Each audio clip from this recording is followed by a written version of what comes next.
अच्छा लग रहा है आप लोगों के बीच आकर के। और लोग इस तरह से जानने लगे मुझे कि हमने कोई मास्क या किसी सुई के खिलाफ कोई आंदोलन छेड़ा हो, और शायद हम यही किया करते थे। और जो परिमल जी ने बोला है आपको कि आप अच्छे टीचर नहीं हो, मैंने ऐसा बिल्कुल नहीं कहा था। ये अपनी तरफ से बोल रहे थे, मैं आपको बता देता हूँ। और मैंने केवल एक बात कही थी कि देखिए, सभी बच्चे पढ़ने के लिए नहीं बने हैं, और सभी को पढ़ाना उसका कोई लॉजिक नहीं है। आप किसी को मारे, मुझे कोई आपत्ति नहीं है, आप किसी को डांटे, मुझे कोई आपत्ति नहीं है, लेकिन पढ़ने के लिए किसी को मारना बिल्कुल गलत है।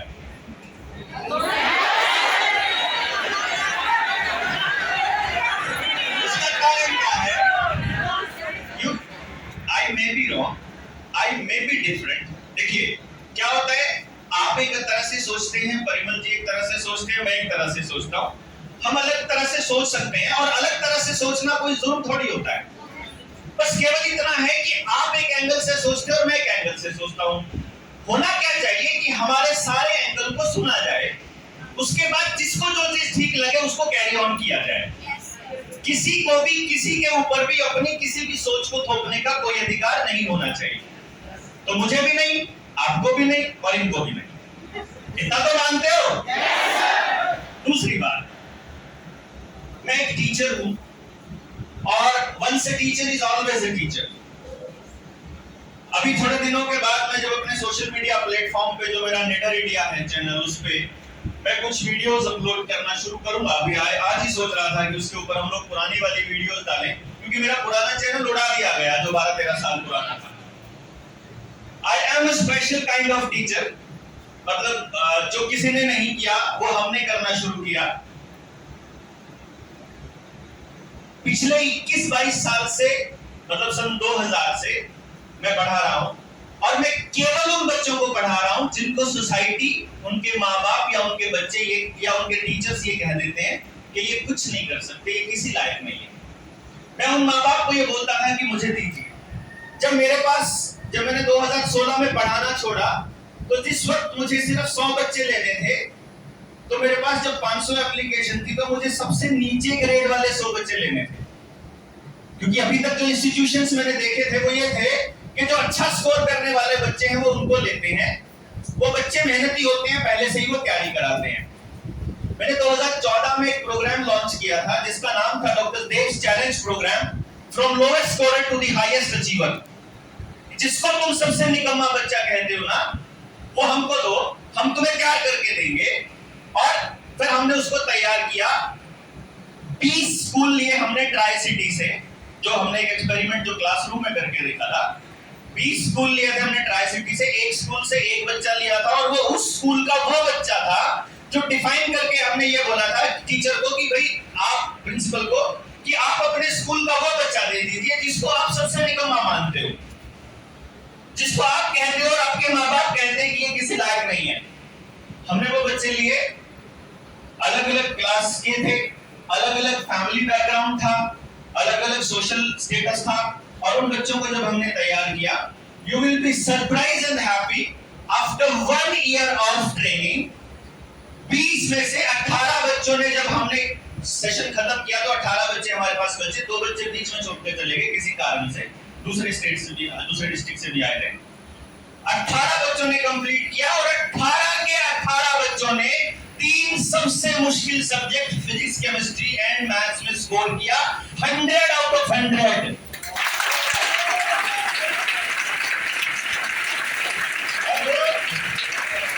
और वो डीडी नेशनल की रिपोर्ट मिल जाएगी आपको, अभी मैं डाल दूंगा दोबारा, वो चैनल के साथ ही डिलीट हो गई थी।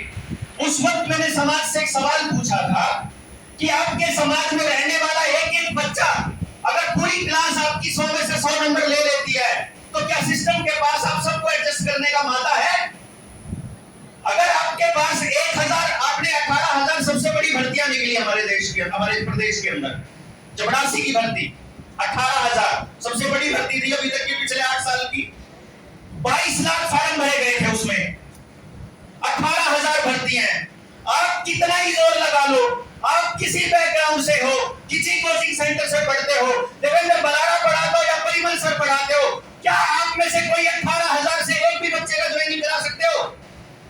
ना रिजर्वेशन वाले 18,000 से ज्यादा लग सकते, ना जनरल कैटेगरी 18,000 से ज्यादा लग सकती।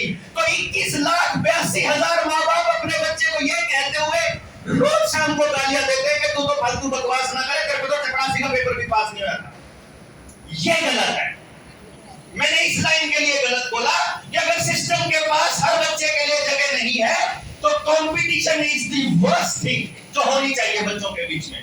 बच्चों को सिखाना है। यहाँ इंटरप्ट करूंगा आपको 2 मिनट के लिए, आपके जोश को बहुत सलाम और तालियां एक बार।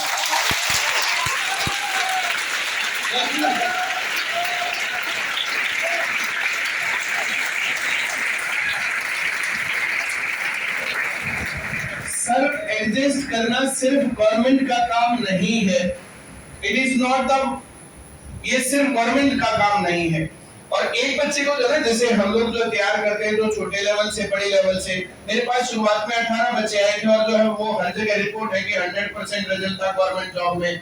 अगले साल मेरे पास 35 बच्चे आए थे तो वो भी 100% रिजल्ट था। उसके बाद तो 150 के आसपास स्टूडेंट आए थे तो वो भी 100% रिजल्ट था। ये रिकॉर्ड पर है सर। 2013 में हम लोगों ने एसएससी सीजीएल 100% रिजल्ट का बैच बनाया था और उसमें दिया भी था। क्यों मैं बताया ये बातें?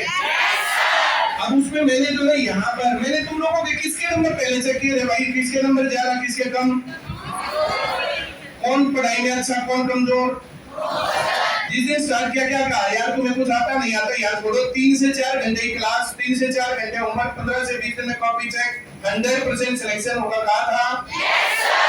अब एक भी स्टूडेंट सर, अब एक भी स्टूडेंट ऐसा ना हो जो हमारे यहाँ बताए अनुसार पढ़ गया और रह गया। देखिए सर मैं इंटरव्यू बताओ, मैं बोलना शुरू किया नहीं, मैं थोड़ा सा बोलूंगा इस पर में। जैसे सभी लोगों को गवर्नमेंट जॉब में सिलेक्ट नहीं होना, पर आपको जिंदगी में कुछ भी करना है तो आपके पास बेसिक नॉलेज चाहिए। मैं कितनी बार बोलता हूँ कि जनसंख्या प्रॉब्लम नहीं है, ज्ञान की कमी प्रॉब्लम है। और सब लोगों का इंटरेस्ट नहीं कि उस 18,000 में ही लगे। 18,000 उसमें वैकेंसी आई, उस 18,000 के साथ कलर की वैकेंसी थी, पुलिस की वैकेंसी थी और भी बहुत सारी वैकेंसी आती है। मैं आज के टाइम पर है ना, जैसे मुझे ये सेंटर चलाते हुए 14 साल हो गए सर, और इन 14 सालों में आज तक मुझे महसूस नहीं हुआ कि पढ़ने वाले लोग हैं 100 और वैकेंसी है 99। ऐसा कभी नहीं हुआ। ऐसा बहुत बार महसूस हुआ कि पढ़ने वाले 100 और वैकेंसी 104। भारत में पढ़ने की दिक्कत है। आप कंटिन्यू करो, मैं फिर आऊंगा।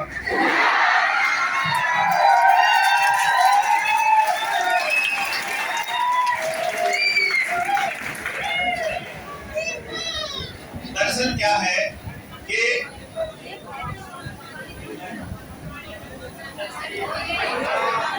कोई बात नहीं, रख दो भाई, रख लो। देखिए पानी पीने से ना असल में क्या होता है, पानी पीने से दोस्त ठंडा हो जाता है। आप पियो पहले पानी। नहीं हमारा क्या होता है, मैं सर इस टाइप के जो है डिस्कशन बड़े अच्छे से जो है एंजॉय करता हूँ, पसंद करता हूँ कि लोग बोले तो कुछ और उस पर फिर हम भी कुछ बोले और कुछ बात निकले। आगे बोलिए। तो सवाल ये था कि जब हमारे पास बच्चों की इतनी बड़ी फौज है, हमारे पास इतना ऊर्जा का भंडार पड़ा है, तो इसको दिशा देगा कौन? या तो उसको दिशा देंगे माँ बाप या उसे दिशा देंगे टीचर्स। दो ही तबके हैं, दोनों तबके अपने बच्चों को बताएंगे कि बच्चों तुमको ये करना है।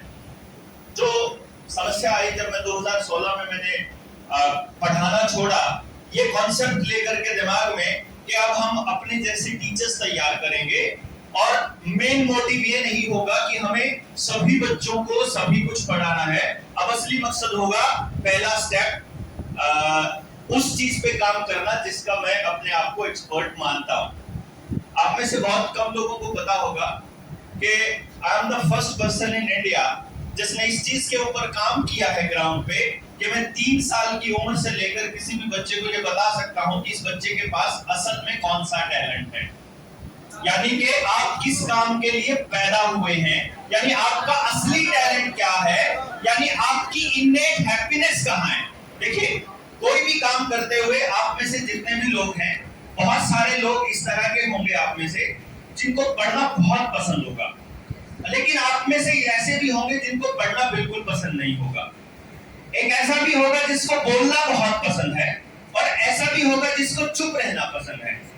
क्लास में हमने जब स्कूल में आप जाते हैं, स्कूल में जब आप पढ़े हैं, कॉलेज में, खाली पीरियड मिलते ही 5 मिनट मिलते ही एक बच्चा तो उठ के दौड़ लेता है, बाहर की तरफ भागता है, घूम के आता है, टीचर दिख गया तो वापस आके बैठ जाता है।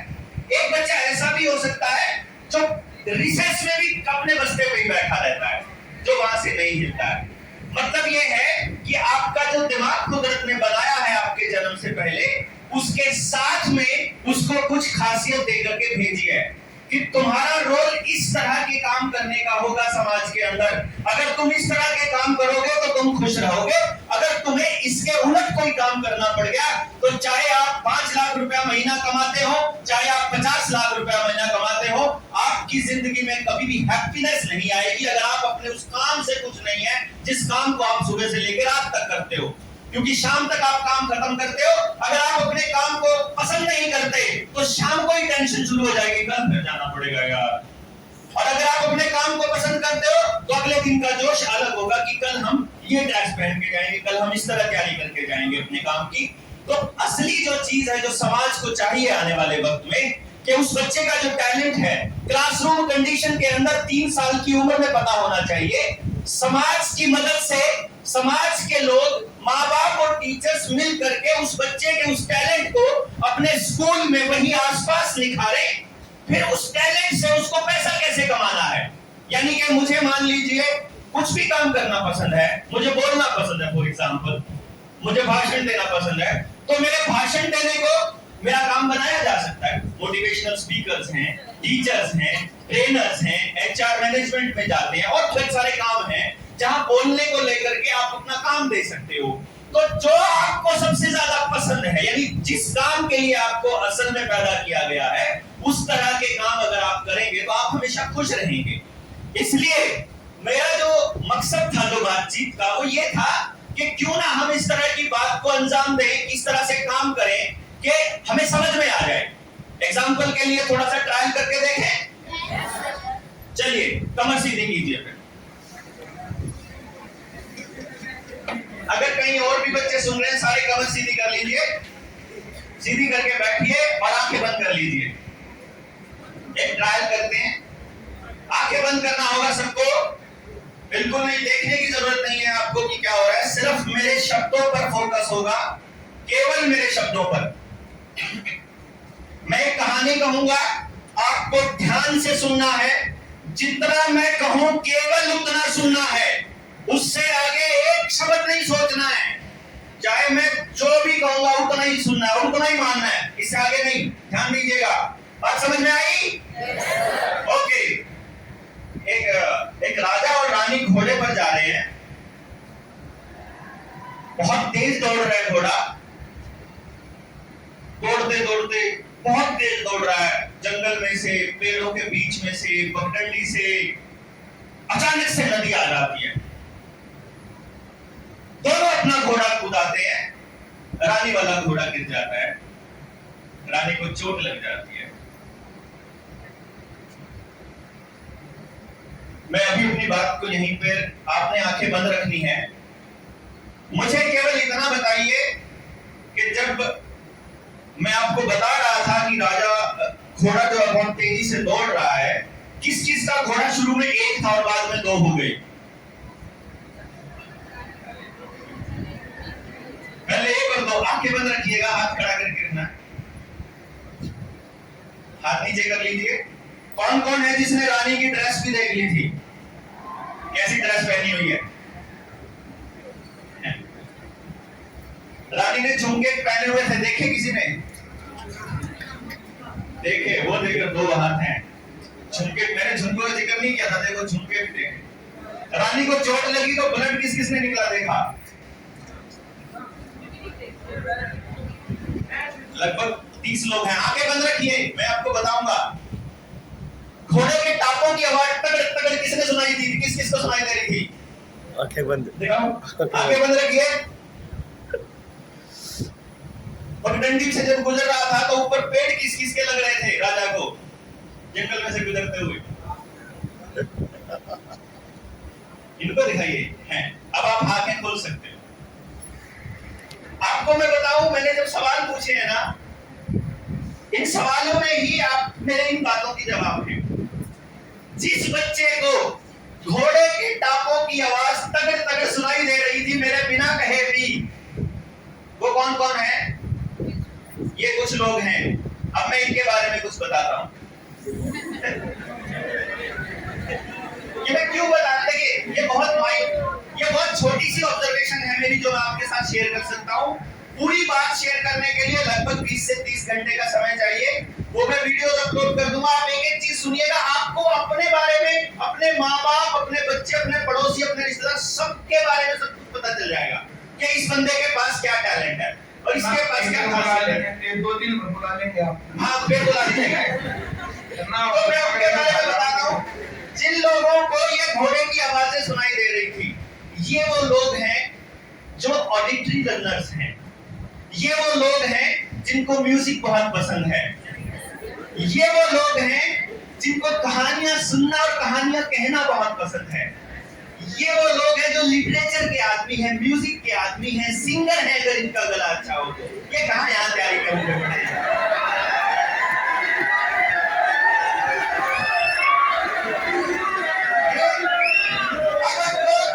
इन लोगों को अगर याद करना, चलिए मान लीजिए आप तैयारी करने आ ही गए हो, तो अब आपको तैयारी कैसे करनी चाहिए? आप अगर चुप बैठे रहेंगे आपको कभी भी चीजें याद नहीं होंगी। आपको बोलकर ही करना होगा। आप जो रिकॉर्डेड सेशंस हैं परिमल जी के, वो आप चुपचाप अपना कान में आंख बंद करके भी सुनते रहोगे तो भी सब कुछ समझ में आता जाएगा बिना देखे भी। These are the persons जिनको कानों से नॉलेज आता है। अंदर जो दिमाग में जाएगा वो कानों से जाएगा। अब मैं दूसरी टाइप की बताता हूं। दूसरी टाइप के वो लोग थे जिन्होंने रानी के झुमके भी देख लिए थे। मैंने जिक्र तो नहीं किया था ना झुमकों का। उन्होंने रानी की ड्रेस भी डिजाइन कर ली, घोड़े का रंग भी देख लिया, जंगल भी देख लिया, नदी खाली थी कि भरी हुई उनको वो भी पता है। मेरे बिना बोले उन्होंने बहुत सारी चीजें अपने दिमाग में बना ली। वो लोग हैं जिनका इमेजिनेशन बहुत शानदार है, जिनको चीजें जो यहाँ पर कराई जाएंगी और बताई जाएंगी वो समझ में नहीं आती जब तक वो होती हुई दिखाई ना दे जाए। इनके बस का रट्टा नहीं है, इनके बस का याद करना नहीं है। इनको आपके लेक्चरों में सबसे कम इंटरेस्ट होता है। ये इनको नहीं, क्योंकि इनको अगर वो चीजें दिखाई नहीं दे रही होती तो नहीं समझ में आएगा। इनको मूवी के माध्यम से बहुत समझ आएगा। इनको फिल्मों का बहुत शौक होता है, इनको डिजाइन बनाने का जबरदस्त शौक होता है। ये अल्टीमेट डिजाइनर्स होते हैं, ये अल्टीमेट आर्किटेक्ट होते हैं, ये बहुत अच्छे ज्योग्राफी वाले होते हैं, फिजिक्स बहुत शानदार होती है।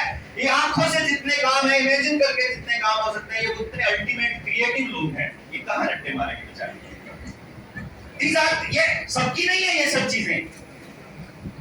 फिर आप में से कुछ लोग ऐसे भी होंगे जिनके पैर हाथ नीचे नहीं टिकते होंगे ना। ये कुछ क्लासरूम में ऐसा करके वो कॉपी पेन होता है, उनका पेन ऐसे चलता रहता है, अगले वाले की कमर पे चलता रहता है, अपनी कॉपी पे चलता रहता है। चाहे कान खुजाना पड़े, चाहे कान हिलानी पड़े, चाहे कुछ भी करना पड़े, तो कीप ऑन डूइंग। ये वो लोग हैं जो इस तरह काम करते हैं जिनको कभी भी किसी भी नोट्स, किसी भी लेक्चर से समझ में नहीं आएगा जब तक अपने हाथ से नहीं निकलेंगे।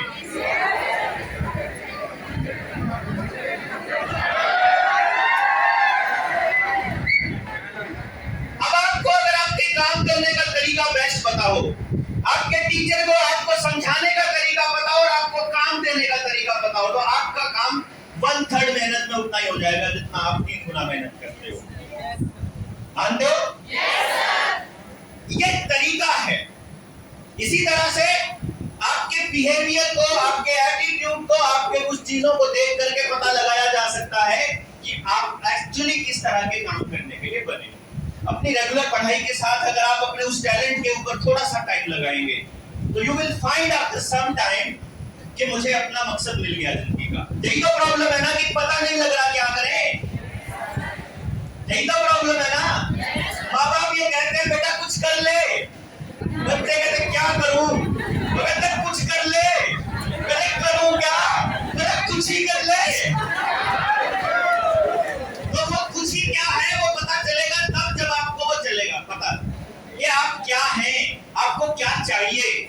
क्योंकि जब आप अपने काम में रहेंगे ना मस्त, जब आपको एहसास ही नहीं होगा दुनिया में क्या हो रहा है, क्योंकि आप उस काम को एंजॉय कर रहे हो जो आप कर रहे हो, जिंदगी में कभी गलत काम नहीं करोगे, जिंदगी में कभी नशा नहीं करोगे, जिंदगी में कभी भी समाज के लिए गलत काम नहीं करोगे, क्योंकि तुम अपने काम में आनंदित हो। वो जो परम आनंद जिसका इंतजार जो तपस्या करनी पड़ती है ना, वो केवल तब आ सकता है जब आप 24 घंटे अपने काम में मस्त हो। अगर आपको अपना काम करना पड़ता है, उससे नरक जिंदगी नहीं हो सकती। मान लीजिए परिमल जी आपके सर हैं, अगर इनके लिए पढ़ाना समस्या हो जाए, अगर इनके लिए पढ़ाना काम हो जाए, मेहनत हो जाए, तो ये ज्यादा दिनों तक सरवाइव नहीं कर पाएंगे। इनको पैशन है, इनका पैशन है, तो इनको ये नहीं बैठ सकते भाई गरीब, इनको क्या किसी को यहाँ पे पढ़ाने के लिए नहीं खड़े कर सकते क्या? कर सकते हैं, लेकिन वो अंदर कीड़ा नहीं जीने देगा इनको।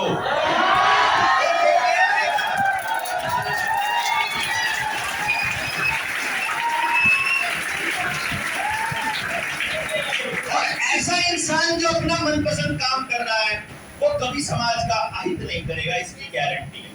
बेहतर समाज बनाने के लिए इसलिए समाज को ये चाहिए कि वो अपनी नौजवान पीढ़ी को ये दिशा दिखाए। देखिए हो सकता है आने वाले टाइम में नौकरियां बहुत कम हो जाए, हो सकता है कि बहुत थोड़ी जॉब्स हों जो आपको प्लेसमेंट दे सकें, और समाज ने ऐसा कोई सिस्टम नहीं बनाया कि आप हर किसी के लिए जगह हो, जबकि पॉसिबल है, 100% पॉसिबल है आप लोगों के लिए। तो मैं ये गुजारिश भी करूंगा और उम्मीद भी करूंगा कि आप में से कुछ नौजवान साथी खुद से पहल करेंगे और जो आने वाली पीढ़ी है उसके लिए एक ऐसा एजुकेशन सिस्टम तैयार करेंगे जिसमें हर बच्चे के लिए 100% उसका मनपसंद, उसके टैलेंट के हिसाब से रोजगार अवेलेबल हो।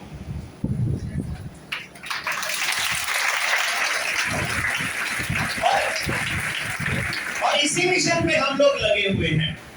जो हमने जो जनता सरकार मोर्चा का जो कॉन्सेप्ट दिया है, एजुकेशन, हेल्थ, एम्प्लॉयमेंट, आपकी खेती, आपका रसोई, आपका शरीर, इन सबको इंटीग्रेट करके एक ऐसा सिस्टम तैयार किया जाए कि आपको उस जिंदगी का, उस समाज का जो हिस्सा पसंद हो, आपको जिस हिस्से में भी इंटरेस्ट आता हो, आप अपना रोल अदा कीजिए और समाज से अपने हिस्से का लीजिए। जो आपने इस उम्र तक समाज से लिया है, अब आपको समाज को वापस देना है। जैसे परिमल जी ने जो लिया, हमने जो लिया बचपन से लेके अब तक, अब हम समाज को रिटर्न कर रहे हैं अपना जो भी हमें पसंद आता है, जो भी काम आता है। तो यही दिशा देने का काम मुझे लगता है, चाहे एजुकेशनल इंस्टीट्यूट्स हों, स्कूल्स हों, टीचर्स हैं, पेरेंट्स हैं, समाज है और बड़ा तबका जिसको हम लोग लीड करने वाला बोलते हैं, लीडर्स हैं, उनको करना चाहिए।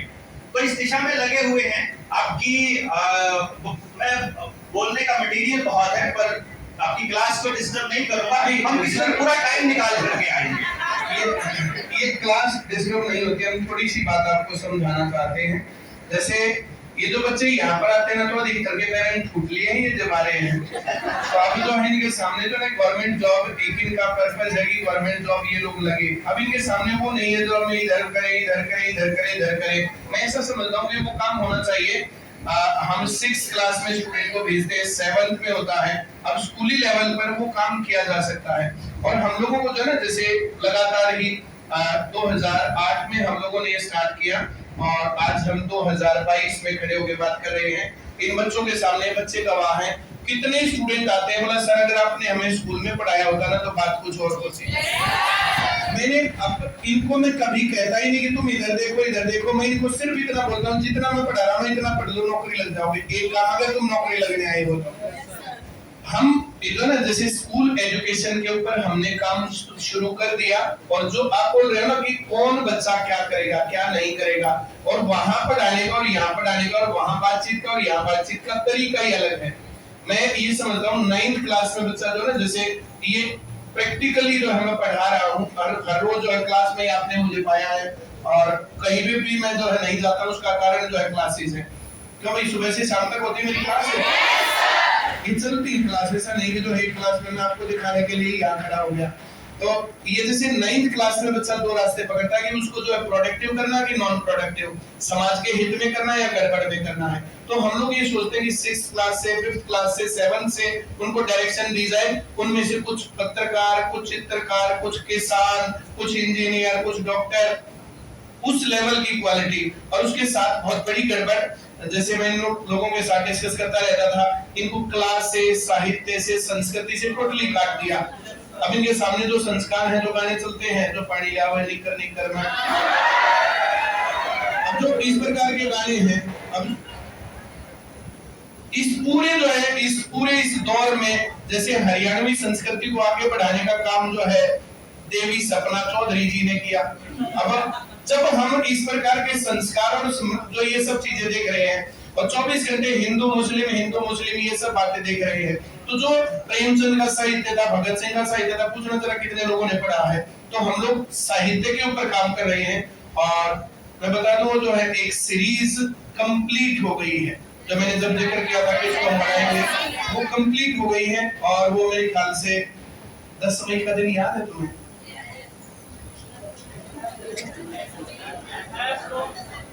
10 मई नहीं जानते?